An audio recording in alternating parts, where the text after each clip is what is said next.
John never imagined his life could shatter so completely. One minute he was sharing breakfast with his wife Lisa. The next he was staring down at divorce papers, his heart pounding in his chest. The accusations hit him like a physical blow: domestic abuse, emotional manipulation, financial control.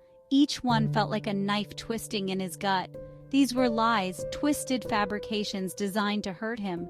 But why? The answer came in a chilling phone call later that day. Lisa's voice, usually sweet and melodic, was cold, calculating. She had evidence, she claimed, fabricated proof of his alleged misdeeds. If he didn't agree to her outrageous financial demands, if he dared to fight for their son, she would make sure the world believed her lies. John was trapped, ensnared in a web of deceit spun by the woman he thought he knew. His world, once filled with love and laughter, had become a nightmare. Days bled into weeks, each one a torturous exercise in survival. Sleep eluded John, replaced by a constant, gnawing anxiety. The accusations had a life of their own, spreading like wildfire through their social circle. Friends he'd known for years, people he'd considered family, now eyed him with suspicion and doubt. The isolation was suffocating. John's work suffered. He was a shell of his former self, haunted by the fear of what Lisa might do next. The weight of her blackmail pressed down on him, threatening to crush his spirit. Despair whispered insidious suggestions, urging him to give in, to give her what she wanted just to make it stop. But deep down, a flicker of defiance remained. He knew the truth. He would not let her win. With newfound determination, John began to fight back. He contacted a lawyer, a seasoned professional who'd seen the darkest side of human nature. The lawyer listened patiently, his expression a mixture of empathy and steely resolve. There would be a long road ahead, he warned, but with the right strategy, they could expose Lisa's lies. The first step was to gather evidence. John meticulously documented every interaction with Lisa, every phone call, every text message. He installed security cameras in his home, hoping to capture her manipulations on tape. He reached out to trusted friends and family, sharing his story, pleading for them to believe him. Slowly, painstakingly, he began to piece together the fragments of his shattered life. The support John received was a lifeline in his darkest hour. His brother Mark, a rock of unwavering loyalty, stood by him without question. His best friend Sarah offered a listening ear and a shoulder to cry on. Even his elderly neighbor, Mrs. Peterson, surprised him with her quiet strength and words of encouragement. Most importantly, John found solace in therapy. His therapist, a kind and compassionate woman, helped him navigate the emotional turmoil of his situation.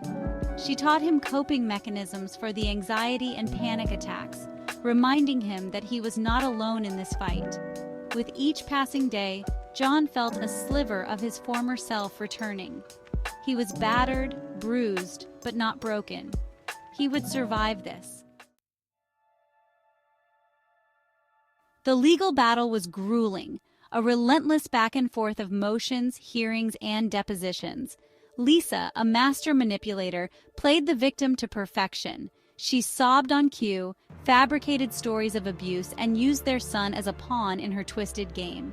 John, forced to relive the pain of her betrayal over and over again, clung to the truth as his only weapon. The financial strain was immense. Legal fees mounted, draining his savings. Lisa, determined to make him suffer, refused any reasonable settlement offer. There were days when John felt like giving up, when the fight seemed too exhausting to continue. But then he would look at his son's picture, his son's innocent eyes gazing back at him, and he would draw strength from the love he held in his heart. He would not let his son grow up believing Lisa's lies. He would clear his name. As the trial date approached, the pressure intensified. The media, always hungry for a salacious story, caught wind of the case. John found himself at the center of a media frenzy, his life dissected and scrutinized by strangers. Every aspect of his character was called into question, his every word twisted and misconstrued. Yet, through it all, John refused to be defined by the accusations. He held his head high, his gaze steady, his voice firm. He drew strength from the unwavering support of his loved ones, from the quiet belief in his lawyer's eyes. He had come too far to surrender now. He would face the storm head-on. The courtroom buzzed with anticipation.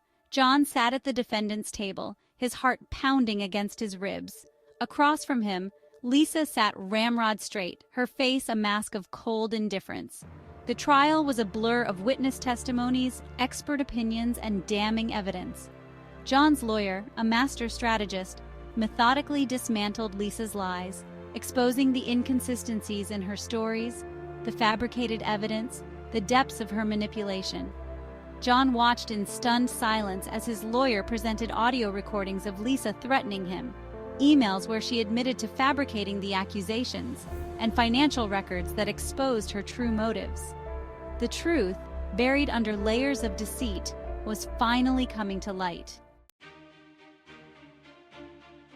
After weeks of agonizing testimony and legal maneuvering, the jury reached a verdict.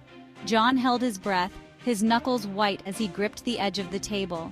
The foreman stood, his voice echoing through the silent courtroom. "Not guilty," he declared. A collective gasp rippled through the room. John felt a wave of relief wash over him, so powerful it nearly brought him to his knees. He had won. The judge, her expression stern yet sympathetic, addressed John directly. She condemned Lisa's actions, acknowledging the devastating impact of false accusations. She granted John full custody of his son, recognizing him as the true victim in this ordeal.